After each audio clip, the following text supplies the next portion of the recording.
Hi everyone, welcome to my story channel. आजिर कहानीटी आसंतु शुणिबा अविश्वासर बालीघर। कथारे अछि बालीघर घर नुहे, पुणी जदि सेई बालीघर अविश्वासर संपर्क रूपक बालीघर होइथिबो तिष्ठिबो बा कुआडू। सकाळू सकाळू पेपरवाला पेपरटी पकेई देई गला। दुआरे पड़िथिबा पेपर उठाई पढ़िली। मझी पृष्ठारे गोटिए स्थान रे दृष्टि पड़िला। हेडलाइन रे लेखा अछि भाउज प्रेमरे पड़ी हटहटा। एभली संवाद पढ़िबा पाई समस्तंकर आग्रह थाए। मु से लेखा को अणदेखा करी पृष्ठाटी को लेउटेई देउथिली। पुणी भाबिली काली जेउ कथावार्ता हेउथिले से कथा नुहे तो। आम गाँ रथ इंचुड़ी ग्राम पंचायत संप्रसारण अधिकारी अछि। 2 वर्ष तले रथ गाँर नारायण बाबूंको झियो को विवाह करिथिला। नारायण बाबू स्टेट बैंक रे मैनेजर अछंती। तांको झियो नीतू ब्रह्मपुर निस्ट रे MBA करुथिला। रथ उच्च शिक्षित एवं भल पदरे थिबा जोगु नीतू सहित बाहाघर कराइथिले। नीतूर किंतु विवाह करबाकू इच्छा नथिला। से चाहुथिला से MBA करि सारला परे सर्विस पाई चेष्टा करिबो। सर्विस हेला परे निज गोड़रे निजे ठिया होई विवाह कथा चिंता करिबो। नारायण बाबू किंतु से कथा बुझिबाकू नाराज। भल प्रस्ताव भाबी विवाह कराई देले। विवाहरे यौतुक बाबदकू 3 लाख टंका गाड़ी घोड़ा आसबाब पत्र सबू देइथिले। गोटिए झियो बोली भोजी भात बैंड पार्टी सबू उच्च धरणर करिथिले। पुओ घर पक्षर एवं निज पक्षर समस्त लोकंक पाई लुगापटा मध्य करिथिले। झियो पाई सुना रूपा एमिति विवाहघर रे पानी परी पैसा खर्च करिगले। नारायण बाबू ज्वाइंकर जेमिति किछि असम्मान न हेबो सेथिपाई सबू जिनिस टिकी निकी करी बुझी परामर्श नै कार्य करिथिले। नीतू पिलादिनु गेल्हारे बढ़िथिला। रथ देखिबाकू बहुत साधारण पिला थिला। देखिले निर्माया पुरुष परी लागे। मला माछी को म बोली कहिबा लोक नुहे। उपरकू भल देखा जाउथिबा लोक समस्ते समान नुहंती। हाथीर देखाइबा दांत अलगा और खाइबा दांत अलगा। हिंस्र जंतुंक परी जघन्य प्रकृति तांकर हृदय रे छुपी रही थाए। असल चेहरा ठीक समय धरा पड़े। विवाह बेदी रे 10 दिगपालंकु साक्षी रखी रथ नीतूर हाथ धरिथिला। विवाहर केते मास पर्यंत नीतू स्वामीर आबभाव किछि भी संदेह करि पारि नथिला।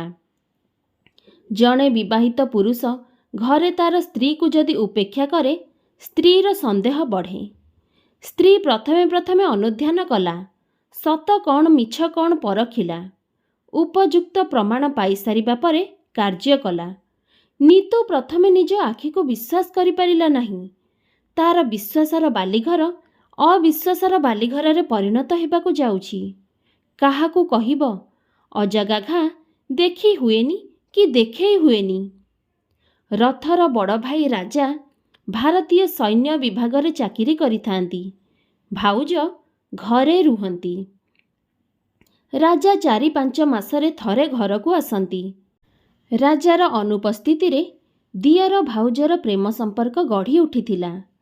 विवाह पूर्वरु देहर क्षुधा मेंटाउथला भाउज साथी रथ। विवाह परे मध्य से अभ्यास गला नहीं। नूतन प्राणप्रिया थाउ थाउ मध्य दिने दिने रथ निज सोइबा घर को मध्य आसे नहीं। भाउजंकर समस्त कथा बुझे रथ।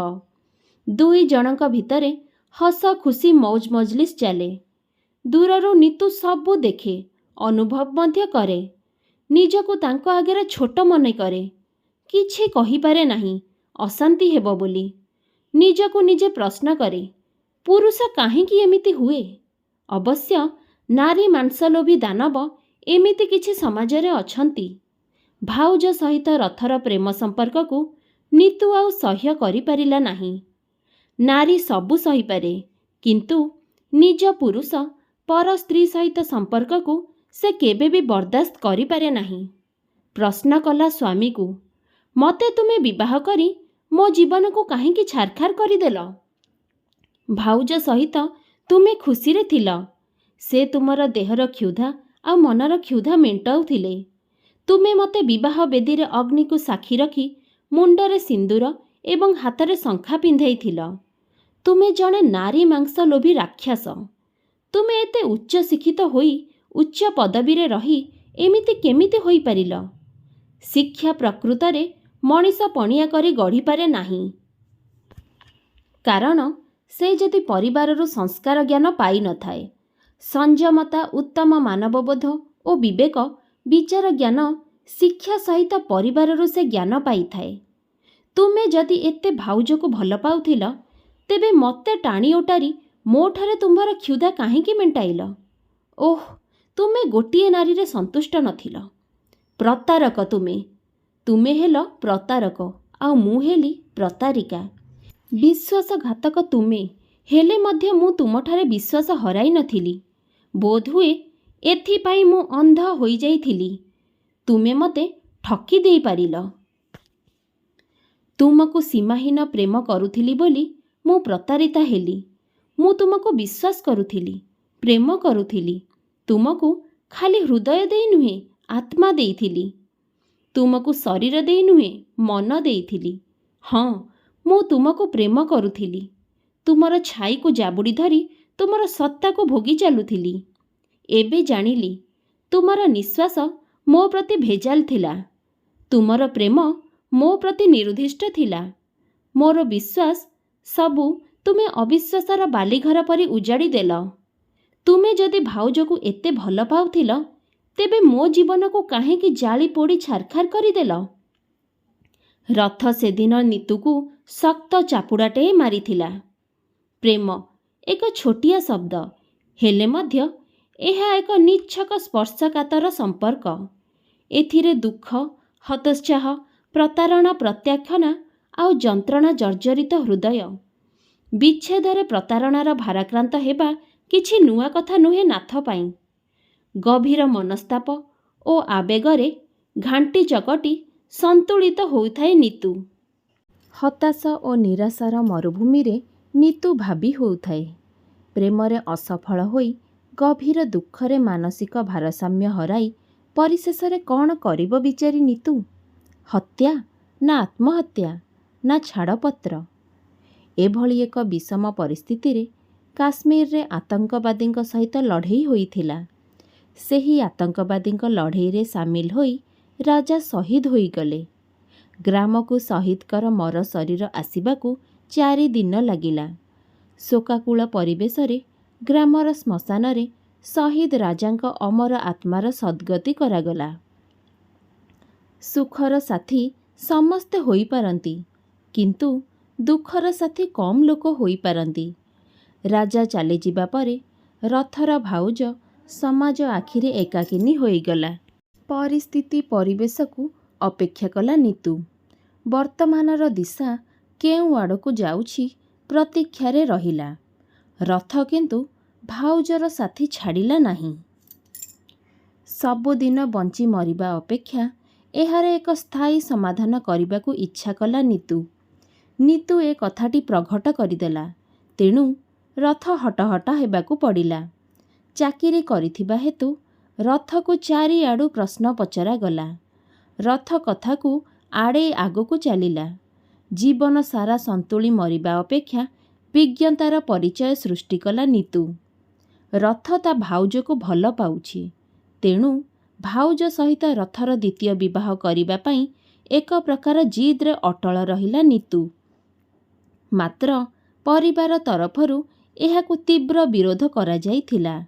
ମାତ୍ର ଯେଉଁ ସତ୍ୟର ସନ୍ଧାନ ଲାଗି ପରିବାର ଲୋକ ବ୍ୟାକୁଳ ଥିଲେ, ତାହା ପ୍ରକାଶ କରି ସନ୍ଦେହମୁକ୍ତ କରିଦେଲା ନିତୁ। ଆହୁରି ମଧ୍ୟ କହିଲା, ଏବେ ବି ସେ ଭାଉଜଙ୍କ ସହିତ ଶାରୀରିକ ସମ୍ପର୍କ ରଖୁଛନ୍ତି। ତେଣୁ ନିତୁ କଥା ଶୁଣି ସେଦିନ ସ୍ତମ୍ଭୀଭୂତ ହୋଇଯାଇଥିଲେ ପରିବାର ଲୋକ। ନିତୁ ମନରେ ତାର ଅନେକ ଚିନ୍ତାର ମେଘ ଭାସି ଯାଉଥିଲା। କେଉଁଟା ଠିକ୍, କେଉଁଟା ଭୁଲ ସ୍ଥିର କରିବା ତା ପାଖରେ ଅସମ୍ଭବ ହୋଇପଡ଼ିଥିଲା। କାହା ଆଗରେ ପ୍ରକାଶ କରିବ ତା ଦୁର୍ଭାଗ୍ୟର କାହାଣୀ? ତା ସୁଖମୟ ଦାମ୍ପତ୍ୟ ଜୀବନ ଓ ରଥ ପ୍ରତି ତା'ର ଗଭୀର ଭଲ ପାଇବା, ଆଉ ରଥର ତା ପ୍ରତି ଅବିଚାର, ଏସବୁ ସ୍ମରଣ କରି ନିତୁର ଚକ୍ଷୁ ଲୋତକାପ୍ଲୁତ ହୋଇ ଉଠିଲା। କିନ୍ତୁ ଅନ୍ୟ ଜଣେ ସ୍ତ୍ରୀକୁ ଏକଦା ମନ ହୃଦୟ ଅର୍ପଣ କରିସାରିଛି ରଥ। ବାହାଘର ପରେ ବି ତାକୁ ଅହେତୁକ ଭଲ ପାଉଛି। ପତି ପାଖରେ ଥାଇ ଅଶାନ୍ତି ଅସହାୟ ଭାବରେ ଜିଉଛି ନିତୁ। ନିଜେ ପ୍ରତିଦିନ ମରିବା ଅପେକ୍ଷା ତା'ର ସେଇ ଭାଉଜ ସହିତ ମିଳନ କରାଇଦେବା ବରଂ ସତ ଗୁଣରେ ଭଲ। ଏହା ଭାବି ନିତୁ ଦୃଢ଼ ନିଷ୍ପତ୍ତି ନେଇଥିଲା ଏବଂ ଏ ବିଷୟରେ ପ୍ରଥମେ ରଥର ମତାମତ ନେବା ପାଇଁ ସ୍ଥିର କରିଥିଲା।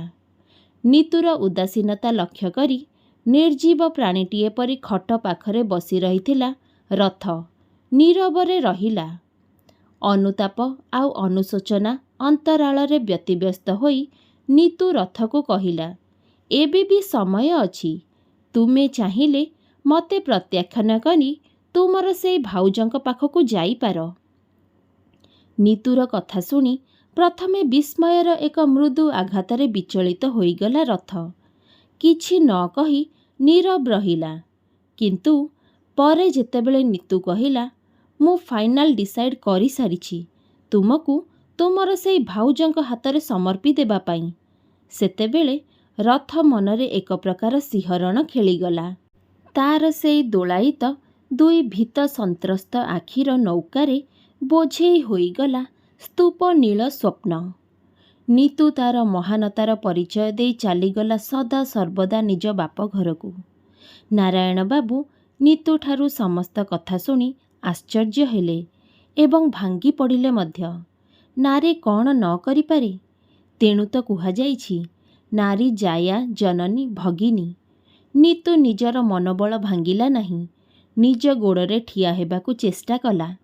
ଏବେ ଶୁଣୁଛି ନିତୁ ୟୁକୋ ବ୍ୟାଙ୍କରେ ସର୍ଭିସ୍ କରୁଛି। ବ୍ୟାଙ୍କର ଫିଲ୍ଡ ଅଫିସର ସାମଲ ବାବୁ ନିତୁକୁ ବିବାହ କରି ସୁଖରେ ଅଛନ୍ତି। ଦର୍ଶକ ବନ୍ଧୁ, କାହାଣୀଟି ଆପଣମାନଙ୍କୁ କିପରି ଲାଗିଲା କମେଣ୍ଟ କରି ନିଶ୍ଚୟ ଜଣାଇବେ। ରହୁଛି, ନମସ୍କାର। ଜୟ ଜଗନ୍ନାଥ।